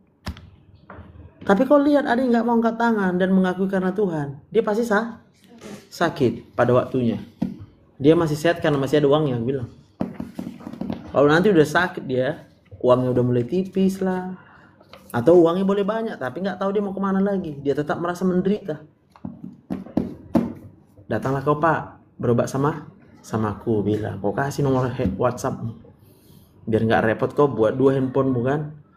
Satu handphone untuk nerima WhatsApp dari seluruh dunia, satu lagi misalnya hanya untuk kawan-kawanmu aja, ya kan? Oke, cocok? Ocha, jadi masih hidup kau? Jadi kenapa lah kau masih hidup? Karena Tuhan bilang Ocha.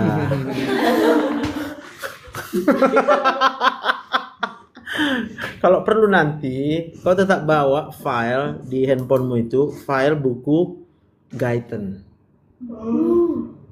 Guyton, tahu Guyton kan? Fisiolog. Iya. Kenapa kita masih hidup? Ya karena Tuhan lah. Kau bilang kan? Loh kenapa gitu? Ya kalau kau mau tahu, kau bacalah buku ini. Kau kirim aja langsung sama dia. Kau bacalah buku ini. Itulah kenapa kita hidup, bilang. Itu ilmunya. Ya. Tapi kalau kau tanya dari mana ilmu itu, ya pilihan. Kau mau percaya atau tidak?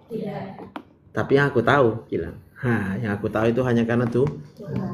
Kau boleh pilih mau percaya atau tidak. Udah beres. Ada pertanyaan? Cukup. Siap? Ada yang mau dibahas di luar konteks? Nggak ada? Yakin? Ya silakan. Yang dari tutor 1 kemarin enggak? Kenapa kau harus itu 1? Saya kan nggak datang. Ya nggak apa-apa lah. Yang penting kau belajar kan? Mana lah kue kami? Ya dia, kau tanya dulu ke admin. Udah. Apa katanya? Harus digantikan? Diskusi sama dokter Joseph apa dikasih tugas atau gimana? Dikasih tugas. Tutor 2 ya nanti. Oh, ini Oh ya udahlah bersyukurlah kau. Biasa disuruh bayar soalnya. Kalau nggak disuruh bayar ya udah lanjut aja. Disuruh juga dok. Tetap bayar kau sama aku.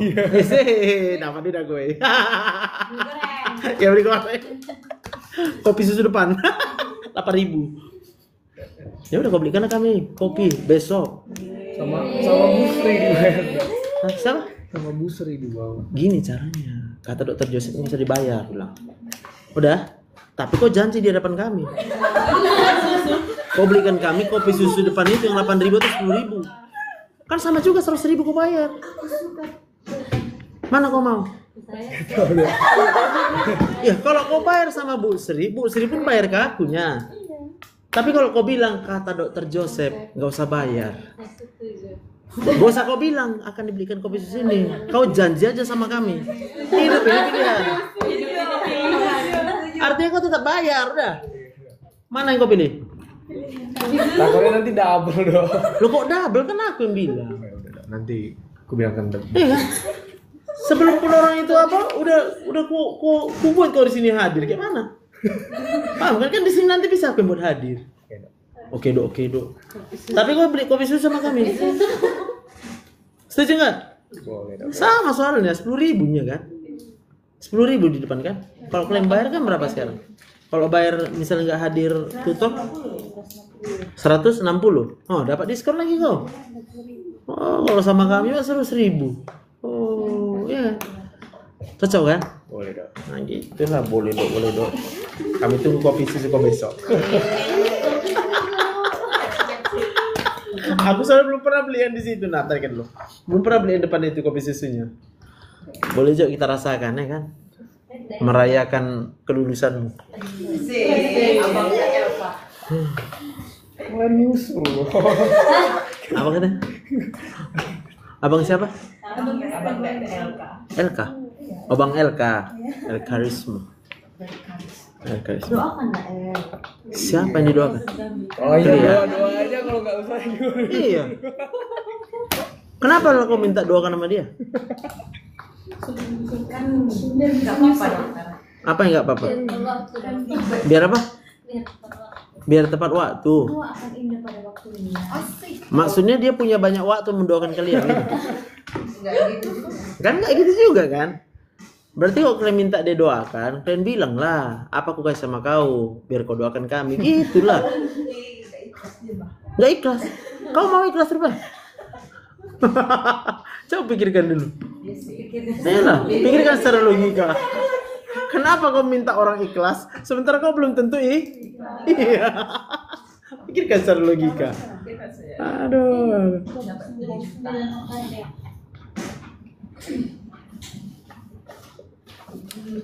Apa aja ditanya orang ini dah. Bahagia kali dokter, siap. Minggu depan sih lagi. Minggu depan lagi kita jumpa. Cita dokter. Kalian yang suka cita kan? Berarti harus kasih dokter sini. Apa urusan suka cita aku dengan kalian? Tanpa kalian pun aku suka cita maksudnya. Sakit kali. Ya kan, kalau dokter suka cita membagi sama kami makin suka cita. Kau kan? Iya. Aku tetap suka citaku penuh di dalam Tuhan. Ya kan? Berarti bisa minggu depan cita. Iya. Mau kalian ikut minggu ini ke apa? Ke Banjai kan nggak mau kalian kan? Oh. Kita mau ke Banjai. Iya. Khotbah di lapas aku minggu ini. Lapas ke Banjai. Siapa orang ke Banjai ada? Ada. Si Cindy. Iya. Tapi kan lah, kalian kan nggak pulang kampung ya kan? Udah rekotekin kau boy? Udah dong. Oh yang semalam ya? Iya. Nah tutor. Kan belum ada kita buat apa-apa sih. Udah kau diam aja berarti. Dan kelapor. Iya kan? Anamnesis. Ada lagi yang mau nanya?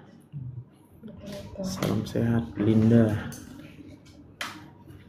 Masih 4:30, cepat kali kita pulang. Nggak Bolehin lagi kan dok? Hah? Cepat pulang. Nggak dibeli lagi ya? Bolehin kok. Sama dokter itu. Dokter itu kan Cepat kita. tapi kan nggak subuh. Nggak dibolehin kok. Oh iya, siapa yang ada keluar peraturannya? Walaupun udah pulang, nggak boleh langsung pulang gitu. Kemarin pernah dok sama dokter Susi kayak gitu dok. Terus? Akhirnya dibilang jangan langsung pulang gitu. Harus pas jamnya dok.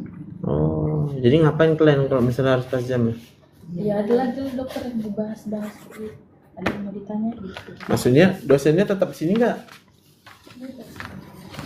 Kemarin dokter Susinya nggak pergi tuh dokter. Oh tetap di sini ngoni kalian. Merepet lah dia jadinya. Hah? Iya kan?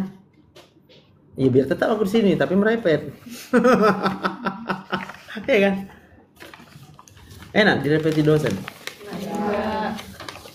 Kenapa nggak enak direpeti dosen? Karena kalian nggak tahu alasan dia merepet. Nah, sekarang kita pelajari lah. Beda yang kita pelajari. Kenapa dosen merepet? Karena kami nggak belajar. Ada yang salah mungkin. Nah, itulah, karena nggak belajar. Berarti kalau dosen yang merepet, berpikir supaya kalian belajar. Kan? Ini kalian udah di masa-masa akhir di kedokteran ini. Ada yang masih ngulang blok? Tuhan tidak ada. Nggak ada. Jadi kalian tahu nanti apa yang bisa menghambat jalan kalian lagi nanti? Tahu nggak apa yang bisa menghambat rencana kalian? Ya di depan masih ada nggak hambatan? Apa hambatannya? Semhas, ya kan? Berarti harus kalian buatlah pilihan bagaimana supaya lulus Semhas. Itu sebaiknya sih kalian catat, tempel di dinding. Target-target yang kalian buat itu lulus Semhas. Tapi buat belajar, pelajari ini. Lalu apa lagi lulusnya kalian? OSC. OC Kompre. Berarti bagaimana supaya OC Kompre lulus? Pelajari, ini pelajari, ini pelajari. Itu taruh di dinding kamar kalian. Kalau nggak taruh di dinding kamar kalian, di tablet ditaruh. Tujuannya apa? Bangun, udah doa, udah baca Alkitab, lihat ini. Oh, jadi karena kita pun bisa lupa nanti apa yang harus kita kerja. Nah, kalau kalian miss, udah pasti nggak tercapai nanti targetnya kalau nggak dilakukan apa yang harus dikerjakan itu loh, waktu dulunya. Benar? Baru nanti dari situ OC Kompre, apa lagi yang bisa menghambat kalian? Koas. Kenapa bisa kita nggak lulus koas? Satu, kalau kurang kehadiran. Ya kan? Kenapa kita nggak hadir? Paling sering pasti karena sakit. Kenapa kalian sakit? Ah, itu berarti harus kalian buat bagaimana supaya kalian tidak stres. Maka supaya tidak stres itu adalah ikuti aja apa maunya kalian. Kalau koas berarti mau berjuang, ya udah aku mau berjuang. Udah biar naik dopaminnya. Baru apa lagi? Setelah koas nanti ada UKMPP. Ah, di sini kalian tahu UKMPP itu betapa luasnya. Kembali lagi semua pelajaran dari semester 1 itu udah harus refresh di otak kalian. Nggak ada lagi kayak kita waktu kuliah karena udah lewat bloknya dilupakan. Nah, coba kalian sekarang berpikir, udah berapa blok yang kalian lewati? 7 blok besar itu. Ya kan pakai titik-titik. 7.1 titik ini ya kan? Rata-rata satu semester 28 blok loh. Berarti 28 pelajaran, kumpulan pelajaran gitu loh, yang sudah kalian jalan, dan itu harus kalian bisa pahami. Maka bagaimana supaya kita bisa pahaminya? Sebenarnya kalau kita belajarnya benar, kalian akan paham. Cara belajar benar itu udah tahu kayak mana? Satu, cara belajar benar. Apa sih? Cara belajar yang benar.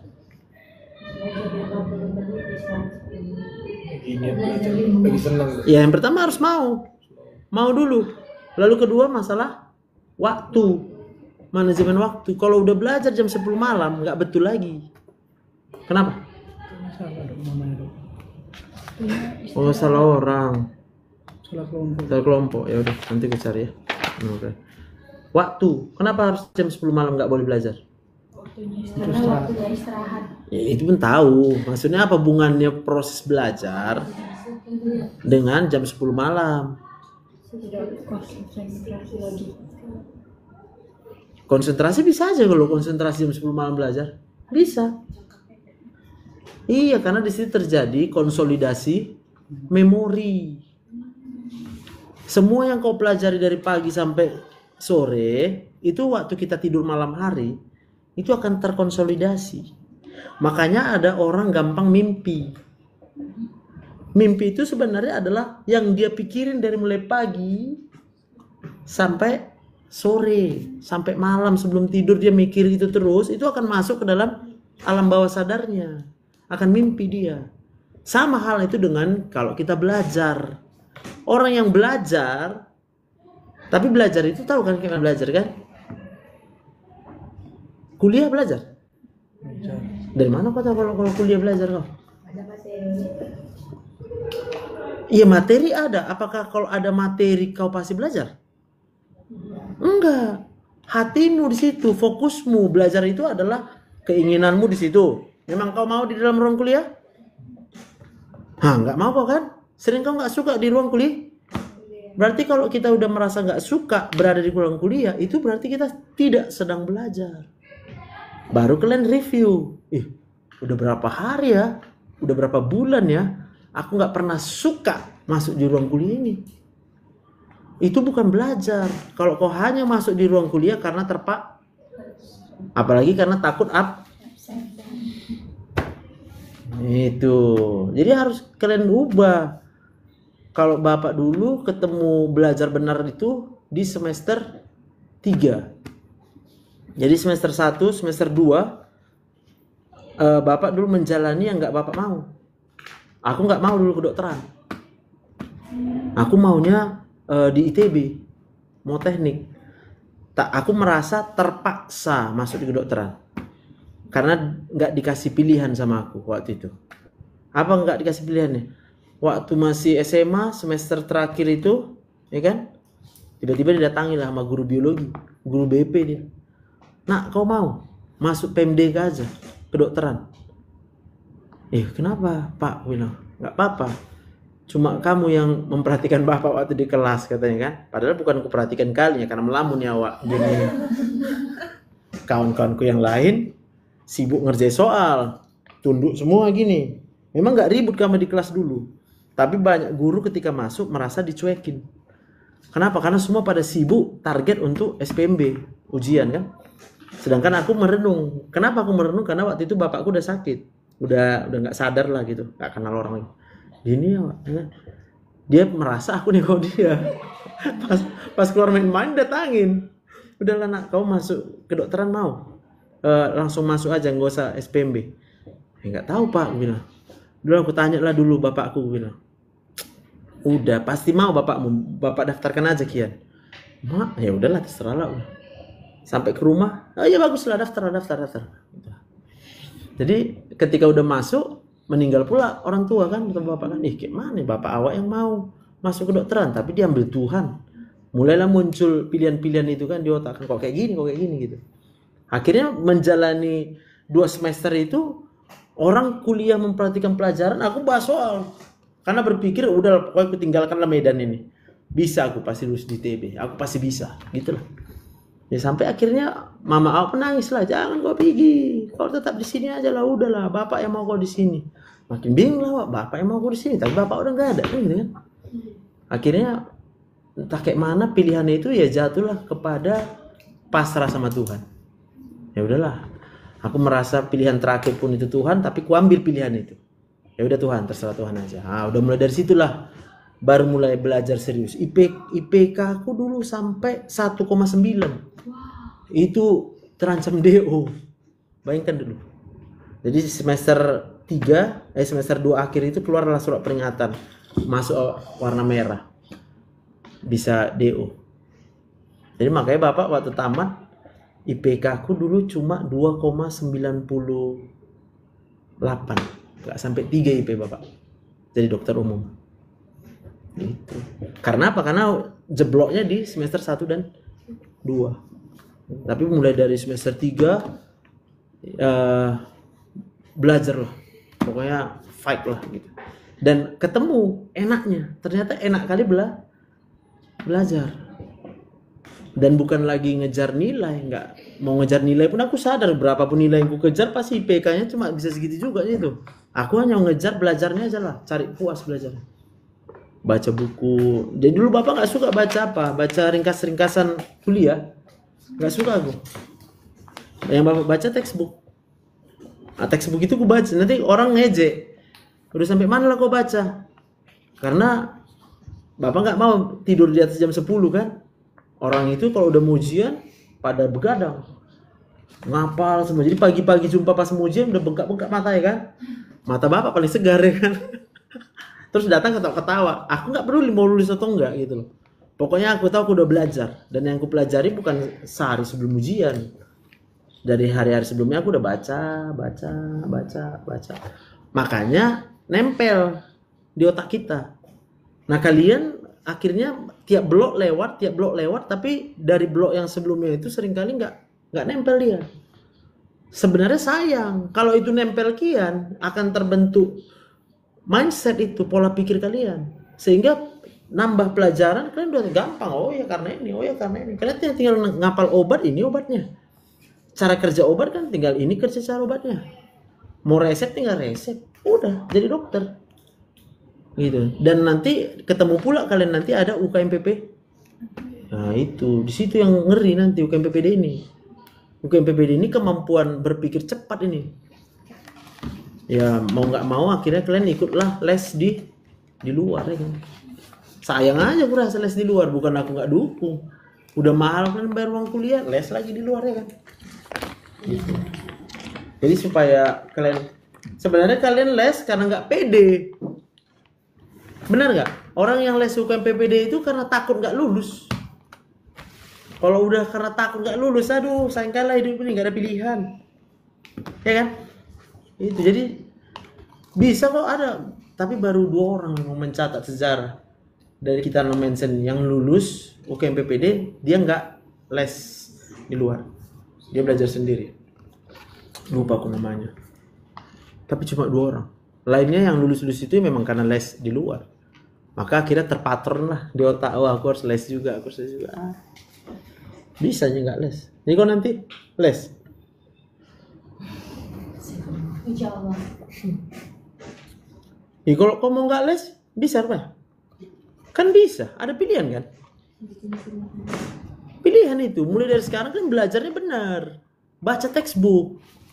Baru jam 10 malam tidur. Jadi kapan main-main Pak? Ya nggak ada, main-main kalian membaca textbook itu. Itu jadi main-main sama kalian membaca itu. Boleh kami ke kedai kopi Pak? Ya boleh, tapi bawa teks. Apalagi kalian tinggal bawa tablet kok. Dulu kami nggak bisa. Dulu Bapak ya ada kamera semester berapa ya? Baru pas koas. Itu pun udah tahun terakhir baru ada handphone yang pakai kamera loh. Waduh pedih kali ya. Kita mikir gini, iya andai kata dulu udah ada kamera, nggak perlu aku jalan. Kalau kalian pernah ke USU, Fakultas Kedokteran itu di depan, kampus apanya di belakang itu ya, perpustakaannya. Waduh, hitam awak saya. Makanya sekarang aku biasa kena panas.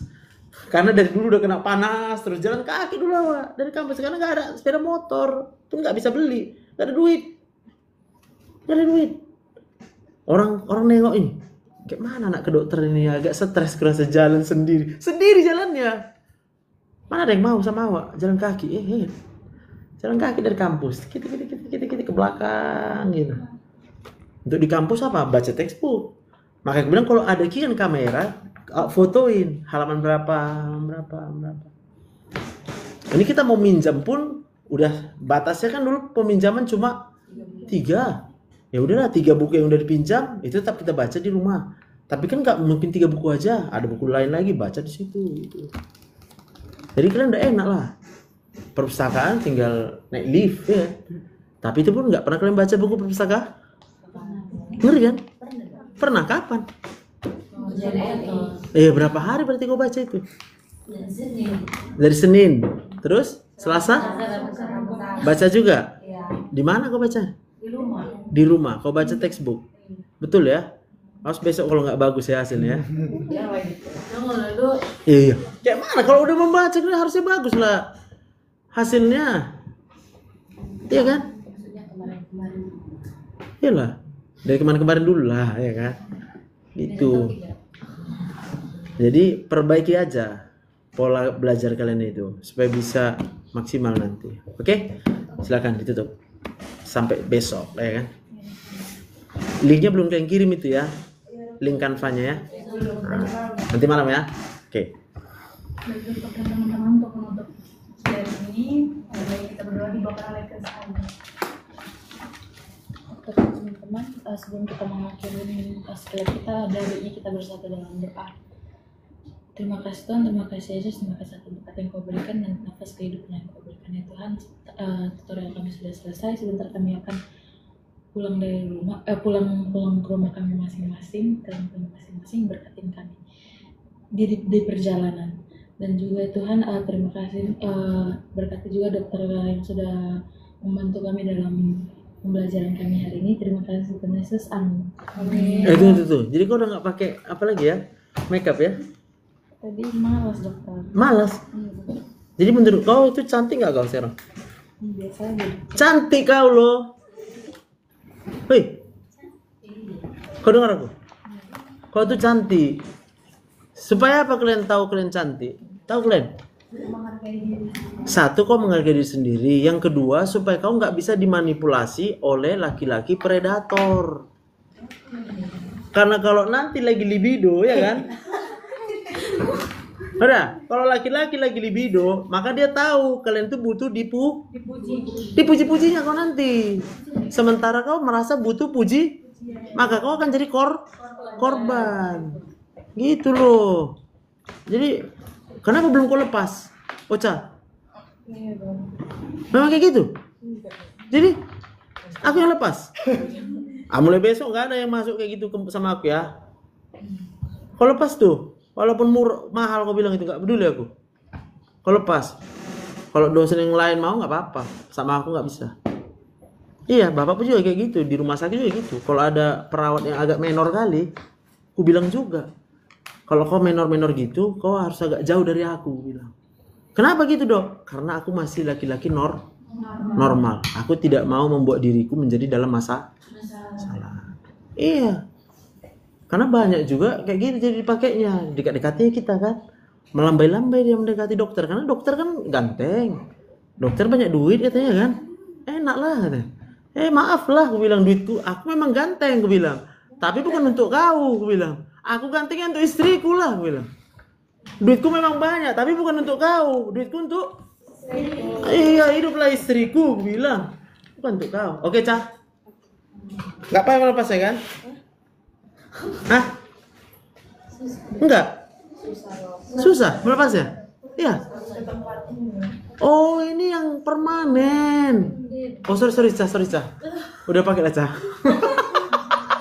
Karena kau bilang kau kemarin kan mau pesta. Jadi baru itu kau pakai gitu? Baru itu kau pakai? Oh jadi permanen berapa lama itu? 2 minggu. Permanen kok 2 minggu? Ya udahlah, berarti 2 minggu ku catat. Terus matamu bisa hitam kayak gitu kayak mancarnya? Kan hitam kali semua tuh. Enggak loh, ini ya. Oh itu soft lens. Soft lensnya model hitam. Dia natural dokter. Oh dia itu pilihan natural. Minus berapa kah? 3. Banyak kali. Soft lens bisa masih -3, masih ada -3. Masih ada. Oh gitu. Biar nggak pakai kacamata. Biar nggak pakai kacamata. Biar cantik gitu. Nah, kan kalian butuh validasi semua. Jangan mau lagi mengharapkan validasi. Oke, kalian harus bilang I am beautiful. Ya, supaya kau tidak berharap dibilang orang beauty. Udah lah, kita tutuplah live-nya. Bye.